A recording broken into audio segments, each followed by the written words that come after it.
În împărăția Valoria, locuitorii și regele Achim trăiau în teroare și frică.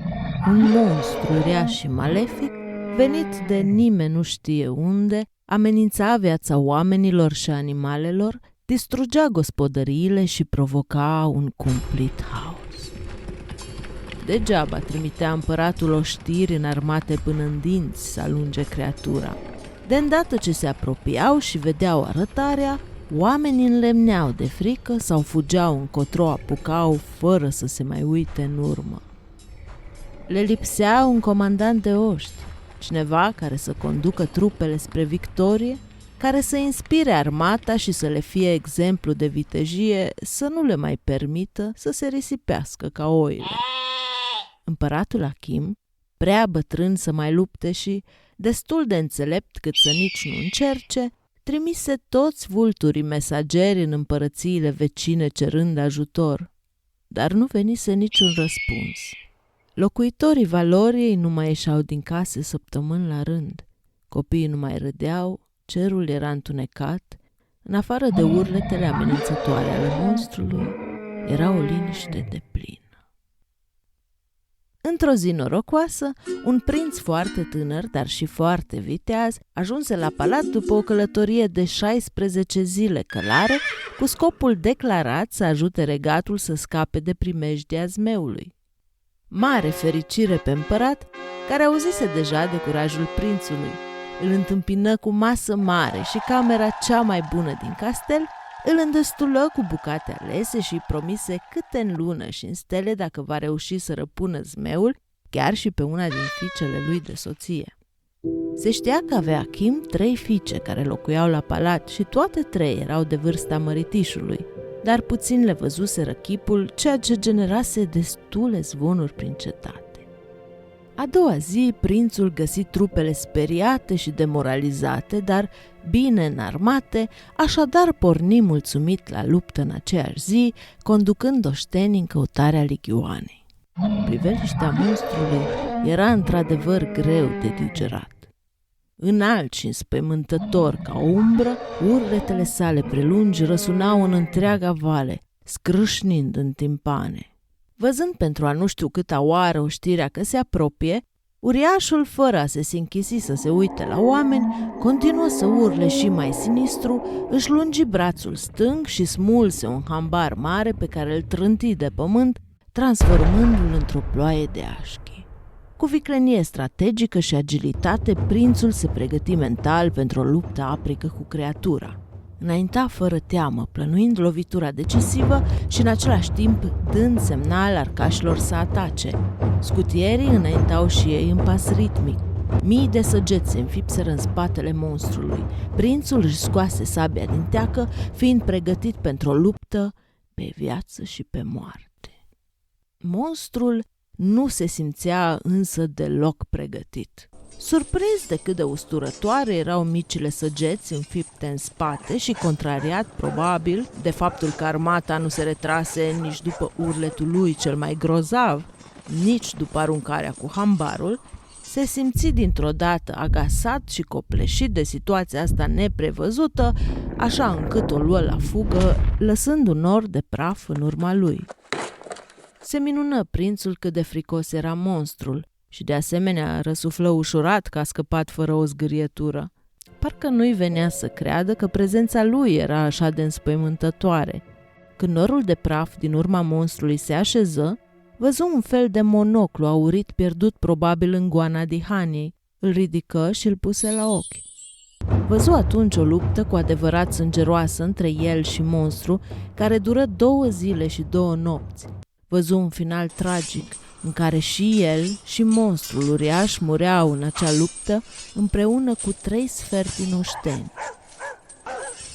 Prințul se albi la față și, fără să spună nimănui nimic, băgă monoclul în buzunarul vestei și înțelese cum că monstrul nu se speriase de el, ci de ce s-ar fi întâmplat dacă încăierarea ar fi avut loc.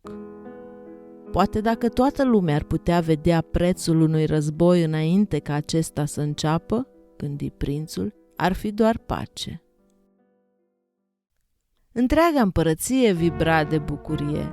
Sunetul trompetelor și al cimpoaielor răsunau, anunțând petreceri și voie bună în întreaga Valoria, chiar și în împărățiile învecinate. Oamenii erau fericiți să scape de sub jugul terorii, să poată respira din nou, să reconstruiască și să se vindece. Numele prințului era pe buzele tuturor, se cântau cântece despre vitejia sa, iar regele Achim organiză un mare bal la palat în cinstea lui, unde invită toată nobilimea. În timpul balului, prințul observă că fiicele lui Achim nu participau la sărbătoare și îl întrebă pe împărat de ele, iar acesta, văzând că nu mai poate da înapoi, aranjă ca ziua următoare să le cunoască. Viteazul prinț nu reuși să doarmă întreaga noapte din cauza gândurilor. Se pare că zmeii uriași îi provocau o mai puțină tulburare decât prințesele. Împăratul îi spusese la masă că fiecare din ele avea o virtute anume, o trăsătură care le definea. Oare ce dorea să spună cu asta? Era momentul potrivit acum să se însoare, tocmai când începea să-i se ducă vestea în lume despre faptele lui de vitejie? Abia acum când începea să se obișnuiască cu zilele călare în căutare de aventură și faimă? Așa-și nota prințul în jurnalul lui.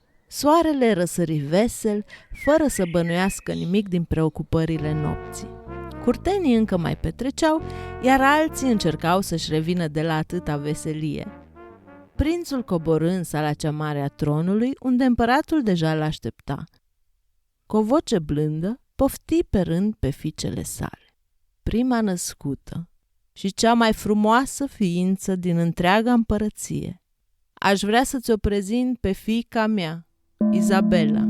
Porțile laterale grele din abănos se deschiseră încet, iar în sala tronului, fără cel mai mic zgomot, intră cu pași mici o făptură plăpândă și se așeză în fața prințului cu privirile în pământ. Prințul se cutremură când o văzu. Ireală ca o făptură celestă, timpul se opri în loc, iar când fata îl privi în ochi și îi văzu chipul de himeră și ochii ca adâncul mării, genunchii se topiră, iar prințul îngenunche. La reacția prințului, Izabela surâse, iar împăratul Achim oftă adânc. Fiica mea mijlocie, mâna mea dreaptă din Consiliul Sfatului, agerimea și înțelepciunea ei au fost de real folos în menținerea păcii și în conducerea întregii împărății. Evelin. Evelin intră cu pași repezi și sigur, făcu o plecăciune în fața prințului, zâmbi și îi mulțumi succint pentru alungarea uriașului. Avea o voce caldă, dar hotărâtă, se încruntă ușor spre împărat și se așeză lângă sora ei. În sfârșit, prințesa mea, Mezina Amelia. Intră o fată îmbrăcată simplu, urmată de un dulău mare și prietenos care dădea vesel din coadă. Cu o mână încerca să strunească dulăul să meargă la pas și cu cealaltă mână încerca să ascundă o ruptură din faldurile rochei ușor uzate. Se așeză îmbujurată lângă surorile ei, făcu o plecăciune scurtă, dar apoi se răzgândi, îl îmbrățișă pe prinț și îi mulțumi pentru faptele sale eroice. Se fâstăciră amândoi, iar împăratul încercă să depășească momentul cu completări.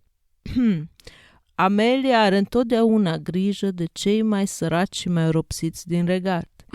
Ea i-a oblojit pe cei răniți de zmeu chiar aici în palat. Amelia se înroși și mai tare și făcu un pas lateral ușor în spatele surorii mijlocii.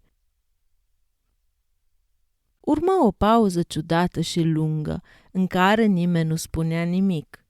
Prințul era din cale afară de copleșit și se gândea să dea bir cu fugiții, precum zmeul din ziua precedentă. Pentru că sala era așa de înaltă și grandioasă, doar respirația dulăului se auzea amplificată. Izabela admira un detaliu de pe mâneca ei dreaptă și se felicita pentru alegerea ei vestimentară, găsind că mănușile îi complimentau frumos albeața pielii. Evelin începuse să bănuiască despre ce era vorba și era vizibil deranjată de ceea ce se petrecea, iar Amelia aștepta binevoitoare ca tatăl ei să înceapă să vorbească și să descălcească misterul acelei întâlniri. Fetele mele, rupse brusc bătrânul tăcerea. V-am chemat aici nu doar pentru a vi-l prezenta pe cel mai viteaz tânăr pe care l-am cunoscut vreodată, salvatorul nostru, ci și pentru a lăsa să aleagă pe una dintre voi, care-i va fi mai dragă, să vă uniți în legământ pe viață și să trăiți împreună până la adânci bătrâneți. Aceasta este dorința mea.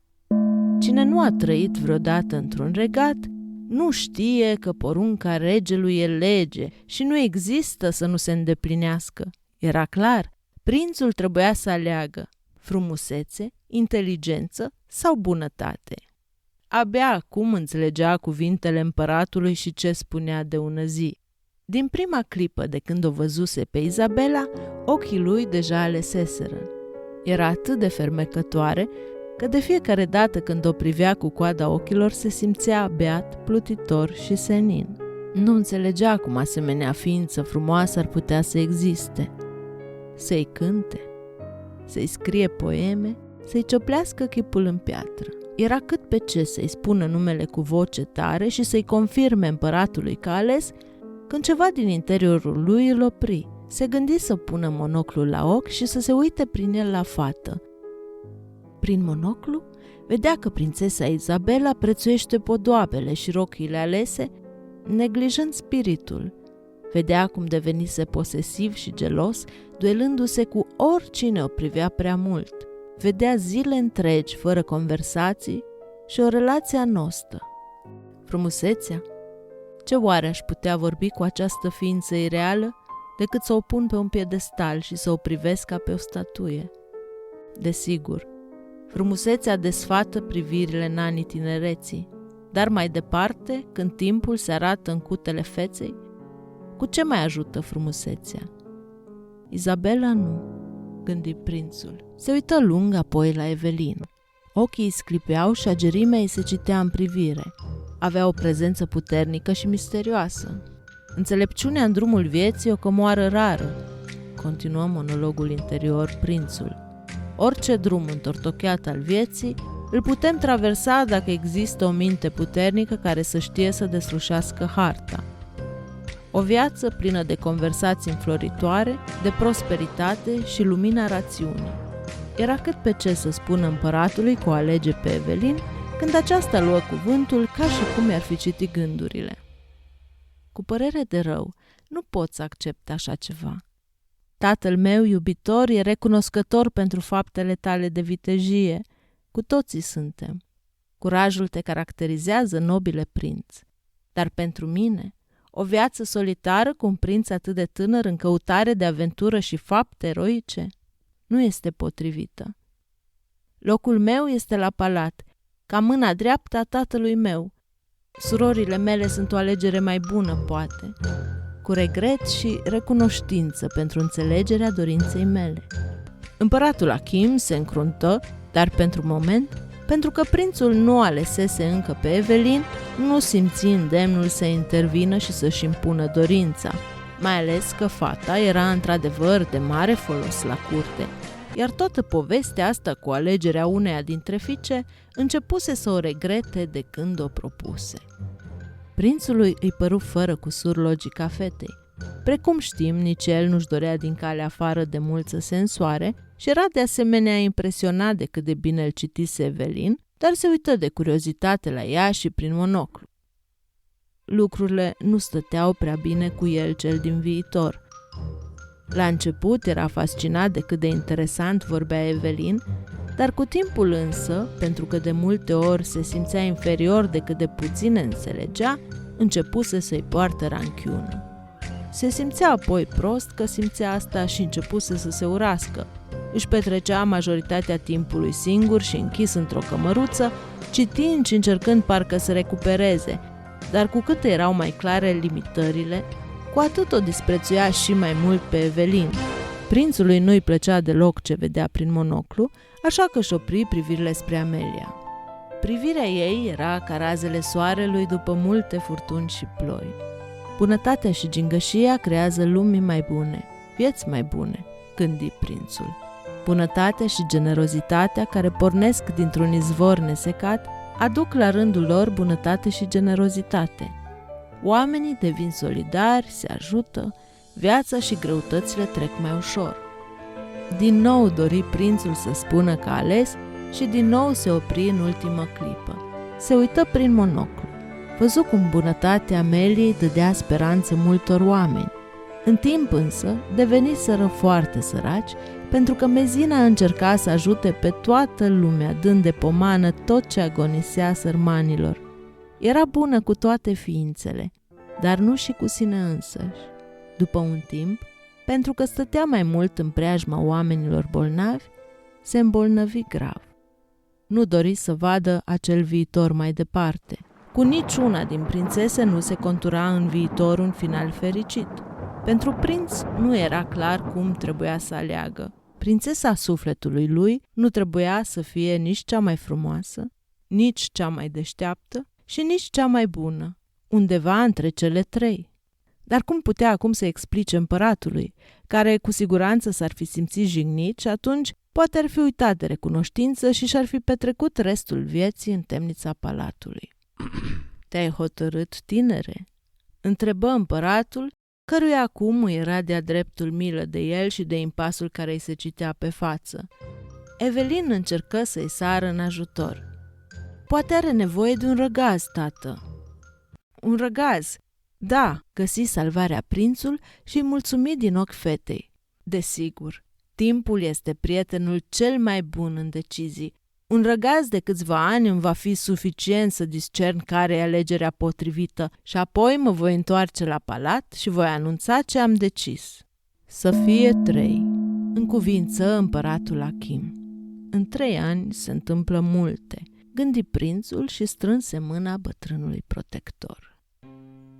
Cei 3 ani se scurseră ca nisipul într-o clepsidră, nici prea repede și nici prea încet, fir cu fir. Zvonurile despre vitejia prințului nu mai conteneau, ba chiar devenise mai înțelept, mai bun și se întremase ca bărbat. Aventurile îl purtară peste mări și țări, îi deschiseră ochii asupra lumii în care trăia, îi conturară personalitatea, îi forjară spiritul. Atâtea se petreceau că prințul uită cu desăvârșire de promisiunea dată, până când primi un vultur mesager cum că era așteptat la palat. Fără prea multe opțiuni, prințul era nevoit să se întoarcă în Valoria și fu primit în sala tronului cu mult fast de către însuși Achim. Acesta arăta la fel, de parcă anii trecuseră pe lângă el, era fericit să se întâlnească cu prințul pentru că pusese rămășa că se va ține de promisiune și câștigase.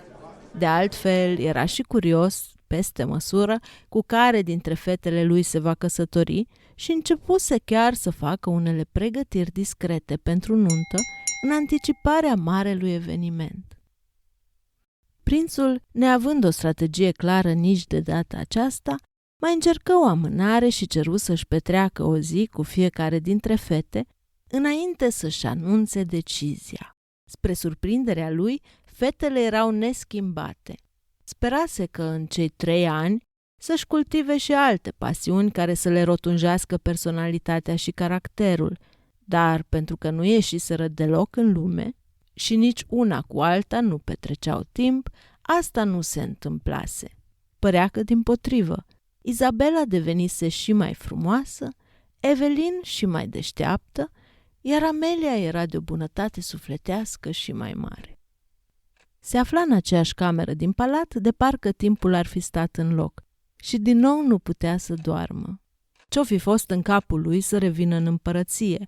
Poate mai bine risca să devină fugar decât să se... Dar obișnuindu-se să se uite din când în când prin monoclu, să se asigure că viitorul lui prevede încă un cap lipit de gât, se văzu dintr-o dată la o nuntă împărătească mare, iar fata, chiar de aici de la palat, nu era nici urâtă, nici simplă și nici nu părea răutăcioasă.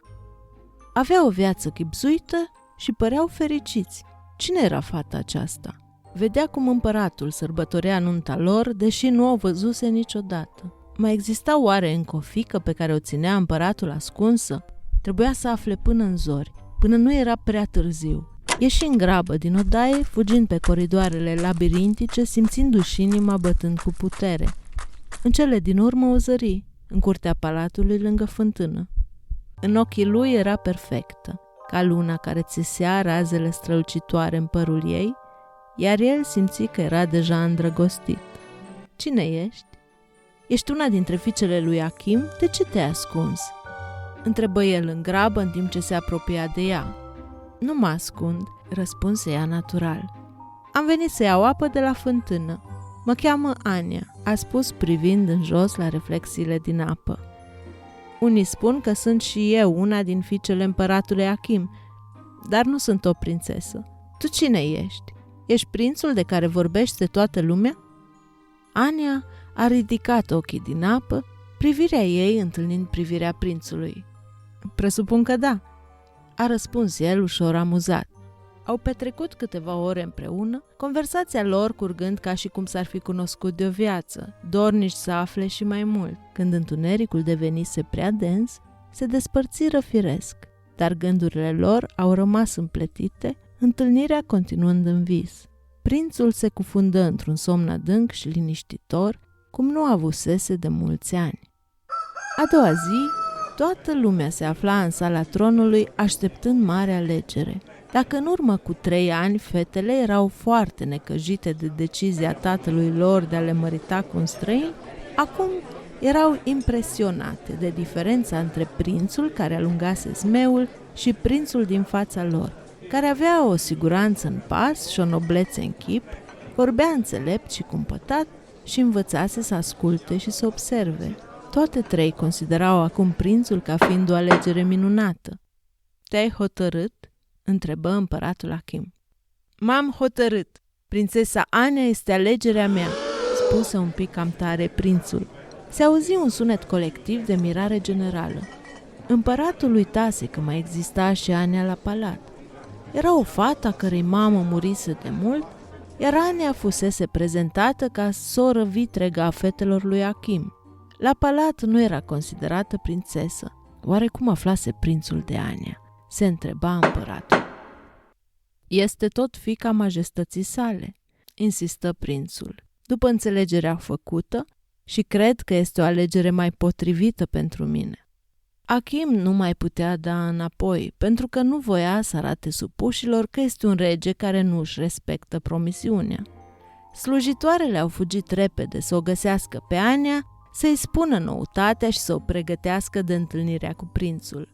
Ania era ca și trăznită de veste și, deși ezită un pic, mai mult pentru impresie, se lăsă cu bucurie înduplecată.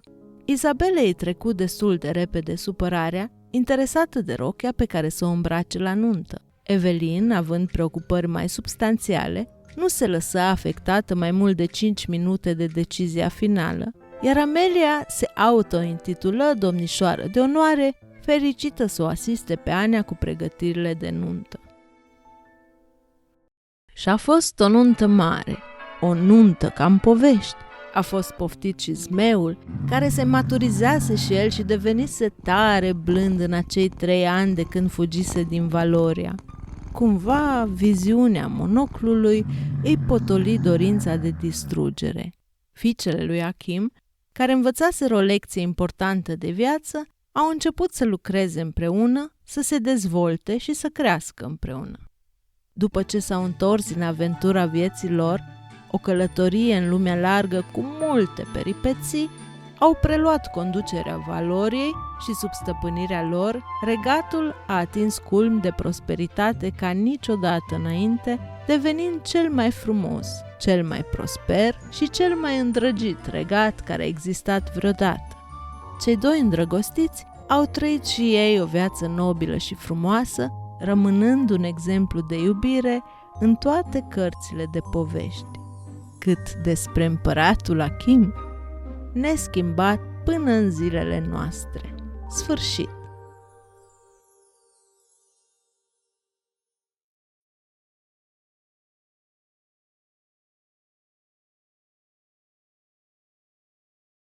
Dacă v-a plăcut povestea, mai poftiți și altă dată. Iar dacă doriți să desenați și voi, găsiți în linkul din descriere o foaie de colorat. Nu uitați să împărtășiți rezultatul cu împăratul Achim.